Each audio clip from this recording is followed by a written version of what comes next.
My name is Darryl Carl. Thanks for joining us once again. Local renewable energy production firm TC Energy has signed an agreement with Fidelity Bank Ghana to fund the construction of a 100-megawatt sea wave energy plant near Ada in the Greater Accra region. The plant, to be constructed by a Swedish technology developer, Seabed Technology, is expected to be completed in the next 24 months to generate electricity by using sea waves. In an interview after a short ceremony to sign the deal, Chief Executive of TC Energy, Anthony Opoku, noted the under $200 million project has the capacity to transform the country's power situation. Seabase will build a 100-megawatt power plant in Ada for 24 months after receiving payments. Our aim here is to ensure that as soon as Seabase gets everything settled, they should hand over the plant to us in 24 months. They are here basically to organize with the local contractors that they will be working with. Obviously, they can't build this without the locals too. So they have local companies and they have some international companies. The expected impact is to the stability of our grid. We want to stabilize the grid because the sea can produce 24/7, and with that we can have constant flow of energy uninterrupted. Management of newly rebranded Republic Bank has at the annual general meeting passed a resolution to increase the bank's stated capital by an additional 225 million cedis through a proposed rights issue.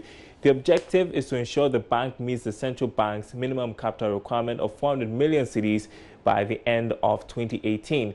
Charles Aite has more. Speaking at the annual general meeting of the Republic Bank, hitherto known as HFC Bank, board chairman Charles Williams-Winners says the fate of the bank in meeting the capital requirement will solely be dependent on shareholders. In compliance with the new minimum capital requirement of 400 million cedis by December 2018, the bank is pursuing a further 255 million cedi rights issue to be executed in the 2018 financial year. Fellow shareholders, we need to put our bank on a sound footing this year by raising additional capital. Management of the bank says the 225 million cedis right issue for the minimum capital requirement of 400 million will result in no dividend payment for shareholders. A greater focus on the risk analysis before we advance monies would give us a greater efficiency, and our profits will certainly continue to rise. We posted a 45 million CD profit after tax, and we are expecting to go far higher than that in the next few years by better management, more efficient. Meanwhile, some shareholders of the bank have been speaking to Joy Business about the decision not to pay dividends by management. They shared varied views. We are thinking that as the bank is progressing, shareholders are expecting that come 2018, that is this year, come next year, when we are considering that of 2018 accounts, we will pay some dividends. Because the price appreciation has gone up. So if you sell some of your shares, you get money. And that is better than dividend, because the dividend government will tax you again, you see. And they gave us reduced price to buy shares. So why you don't buy more shares and then you sell it at a higher price? The annual financial statement of HFC Bank shows that it recorded profits after tax of 45.43 million cedis after 2 successive years of losses. The AGM was aimed, among other things, at appointing new external auditors, amending the company's regulations by special resolution, and the ratification and election of directors.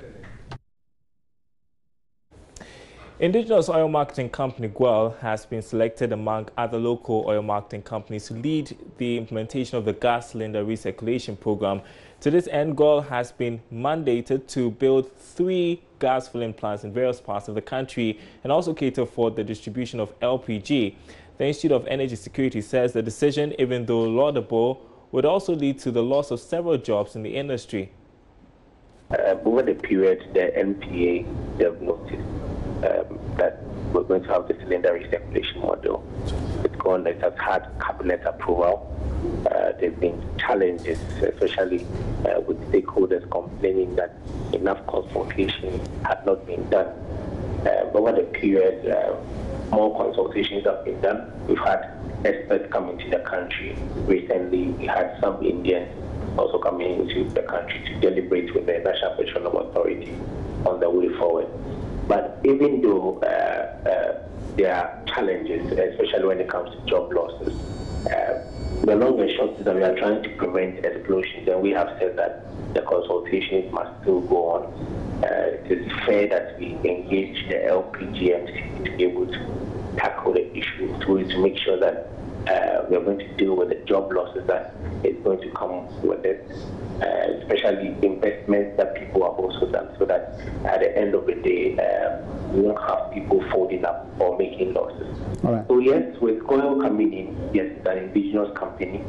It means that the investments are going to be in Ghana. As they said yesterday, they are still at the appraisal stage and they are looking to invest about 15 million Ghana into the sector. Economist and fellow at Imani Africa, Dr. Theo Champong, is warning government not to over-rely on oil revenue to turn around the economy. Speaking at a lecture on the critical future of Ghana's energy sector and how to avoid more surprises to Ghana's growth prospects, Dr. Champong rather urged government to persistently explore for more oil to overcome unforeseen contingencies in the global petroleum industry. Economist and fellow at Imani Africa, Dr. Theo Champong, warns that government overdependence on oil will leave the economy susceptible to shocks from unstable oil prices of the world market. He was speaking at a lecture on the critical future of Ghana's energy sector and how to avoid more surprises to Ghana's growth prospects. Certainly we're dependent on 4 key commodities as we speak currently, which includes oil and gas, and then includes cocoa and then gold output. And what happened was when oil prices declined, we saw that having a negative impact on the economy, to the extent that the budget at one point, was making projections of us getting 1 billion of revenues in a particular year. But prices declined and we only got less than 400 million of those revenues coming in. That's what, the extent to which the dependency on, these commodity exports can expose the country to. So beyond that, we've got to look at what we talked about, or what I talked about creating the linkages within the value chain, so a lot more value can be retained. On his part, Chief Executive of the Africa Center for Energy Policy, ACEP, Ben Boachi, called for a relook into all petroleum model agreements of new environmental management plan and licensing laws. He believes a renewal of these laws will not just help make the oil and gas sector competitive, but also attractive to investors. You have to start from somewhere, build that capacity and competency over time, so that you're not exposing Ghanaians to that kind of risk. And that's the point I'm making. So you have to think through that process and see what is feasible in this particular time. The point about the contracting model that we need to use, I had that discussion extensively on radio. We had exhausted that discussion about 2 years ago, but we didn't want to jump in until our name was mentioned somewhere. The lecture was organized by Imani Africa with the aim of exploring ready solutions to Ghana's oil and gas value chain. Chinese firm BXC is moving to halt the process of handing over ECG to a new owner. This was after it filed a written court over how it was disqualified in a contest to select preferred owner of ECG. There's more in the following report. BXC and cited by Joy Business, BXC Ghana, Beijing Xiansheng Technology Company based in China, and Shanxi Regional Electric Power Group are the complainants, while MEDA has been cited as a defendant. BXC in the rate is seeking a permanent injunction on the processes to settle on the final winner on bid contest and restraining MEDA from going ahead with any form of negotiations. The company is also seeking a CD equivalent of $4 million as compensation from MEDA as cost of preparing the documents for the ECG bid contest as well as general damages for what it describes as unlawful disqualification from the bid process. MIDA, in a statement, recently announced that it has been served with a writ and assured it will continue to uphold high standards of integrity in the transaction process. It is unclear for now when the case will be heard in court and possible implications on the privatization of ECG, looking at the tight schedule Ghana has in assessing U.S. compact funds to help restructure the energy sector. Now, from June this year, the Ghana Statistical Service would start using a new formula for calculating economic growth. The rebased GDP estimate calculation would result in officials adding some new items to the basket used in measuring economic growth, as well as changing the base here. But why is this a big deal for managers of the economy and businesses? There's more in this report. The Statistical Service is finally going ahead with this new way of measuring GDP estimates after using almost a year to collect the additional data and carrying out the necessary test runs and even engaging industry players. The action, according to analysts, could result in the economy expanding and give us the true picture of the size of the economy, looking at development over the past years. Acting government statistician Bawadie, however, insists it's too early to assume that there would be some significant increase in the size of the economy as a result of this exercise. Obviously, in the past, all rebasing have resulted in some expansion in the economy because unobserved sectors or sectors that were not included in previous rebasing are brought into the estimation of the economy. But let's wait and complete this rebasing process and we can give you the exact outlook for the country. A bigger economy would obviously lead to a reduction in the debt to GDP ratio, giving room for more borrowing. Well, the question is, where will these funds be directed to, and would we not get into this bracket in 5 years' time? However, on the other hand, the country has one of the lowest rates when it comes to our tax to GDP ratio. So rebasing the economy could put pressure on government to increase the tax rates or expand the net to accommodate more persons that are not being captured. This is because there could be pressure on government to deal with this challenged post-rebase economy. We are taking you next to the Ashanti region, where over 500 unemployed youth are expected to benefit from an entrepreneurship fund by the Sokoré-Mampong Municipal Assembly. Under the scheme, applicants will undergo apprenticeship, after which they will receive tools and equipment to set up for themselves businesses. Municipal Chief Executive Alju Seidu is optimistic the initiative would help reduce poverty levels in the area and speed up development. He spoke at a ceremony to present equipment to some trainees. Salome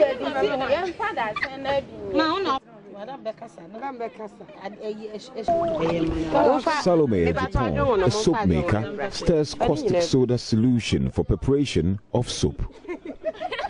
She is in the company of 20 women who are eager to overcome unemployment and boredom by acquiring employable skills. Salome has been training them for a few months now. The women are happy they now have a skill. One of the beneficiaries, Rebecca, goes over the process.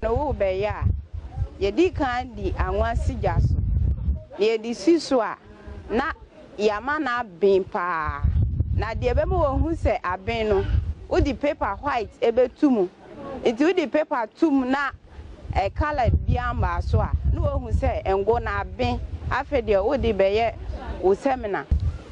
Also munias of sebaya with me. On the other side of the workshop, other women are learning how to make pastries. Their instructor, Akusia, teaches them how to make donuts and other products.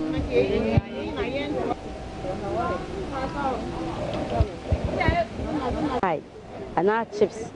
Bet me at a cherry and I met me a package in a mafua, a cotton, because one has a men come rano, many of them is midi.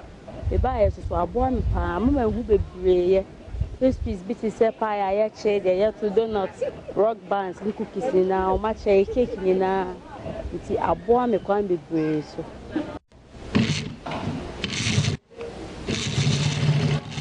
There are also leather works, shoemaking, as well as batik tie and dye.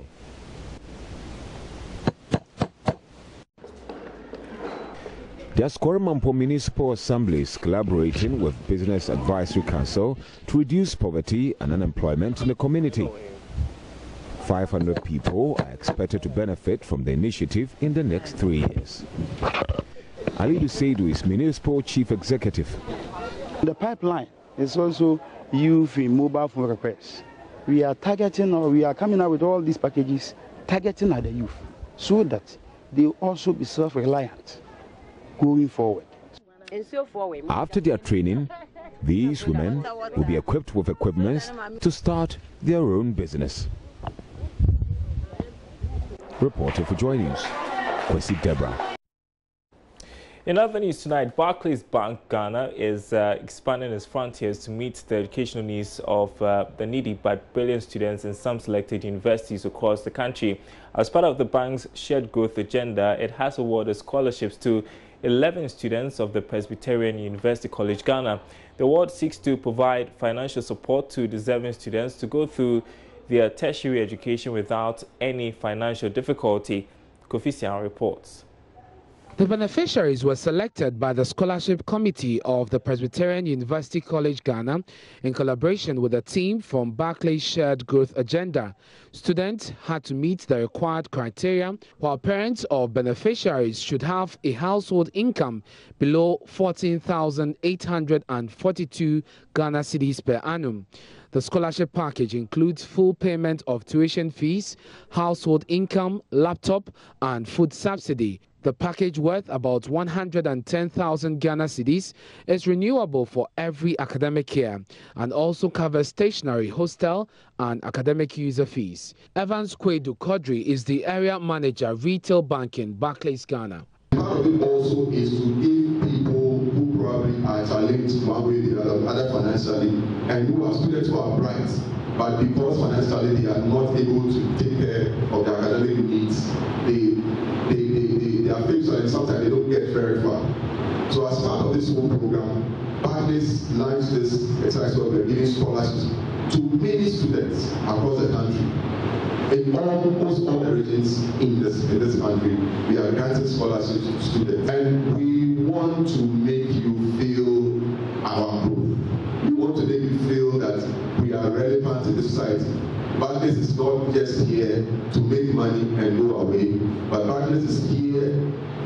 Once we are making the money, we are making the money with society. Society is also benefiting. So we just want to say that the reason for we being here is to drive that shared growth agenda. One of the major pillars, which is trying to get a focus on education and then largely developing skills. President of the university, Reverend Professor Emmanuel Ado Obeng, said the gesture will go a long way to motivate students to work harder to sustain the scholarship for subsequent years. According to him, there are students in similar situations who need such facilities. And I pray that you continue to do us to support growth, development of education in this country. As I listen to the Barclays Bank Group, we have opportunities for intention, I'm told. Please, we would like to really pick that up. Because we have a number of students here in our business, school of business and economics, who can benefit from the experiences that people have in your organization. Whatever be the case, education is the key to the development of this country. It will train the mind, it will train our people, so that we can together build a strong and vibrant country. On your shoulders have been entrusted some responsibilities now. To whom much is given, much will be expected. If you listen to all that really go into this scholarship, it's a full scholarship, really. Your tuition fee has been paid for, you have been given money for accommodation, you have been given money for feeding, you have been given a laptop. You can't go and starve and complain that, oh, I couldn't come lectures because I was hungry. Beneficiary students were drawn from various fields of study with special attention to the sciences, business studies, social sciences, and engineering programs. You're watching Business Live. We're taking a short break. We'll be back with some more stories.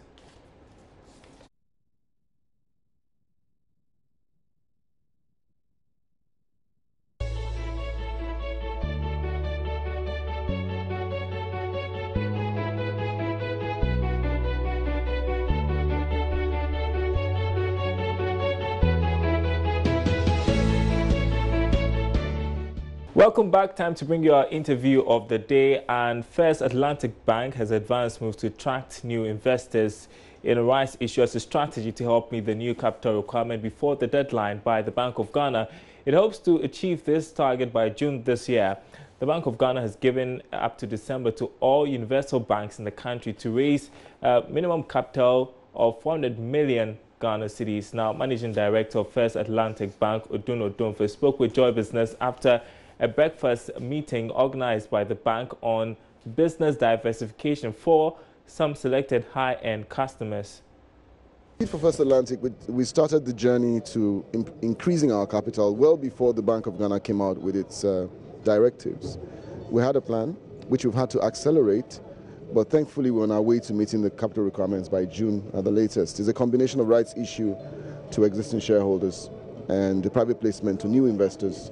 And we're well advanced in that program, and we're very confident that by June we'll be done. Indeed, as we announced early in the year, we got money in from a private equity firm, and so the shareholders base for the bank is diversified, and we have people there with deep pockets, and they have made commitments to us, which we know they will keep like they've kept in the past, and the plan is unfolding very well. We have no issues at all. We would make the necessary announcements at the right time, and First Atlantic would definitely transit to a higher status. Raising money from the market, as you said, are we also looking at other investments outside the market? Yeah, there are various options. But at this stage of fundraising for our capital, we have to be clear in our minds where it's coming from. If you're not clear by now, you're not likely to succeed. So we're very clear. Existing shareholders are bringing money. Identified new investors are bringing money, and it's going very well. That was our interview of the day. Of course, that wrapping up our show tonight, but there is more news on our website, myjoyonline.com/business.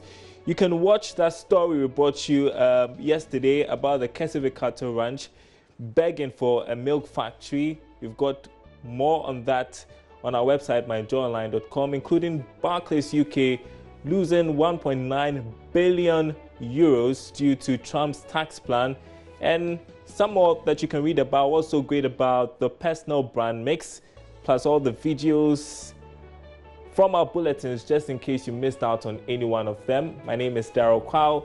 Thanks for watching tonight's show. We are back same time tomorrow.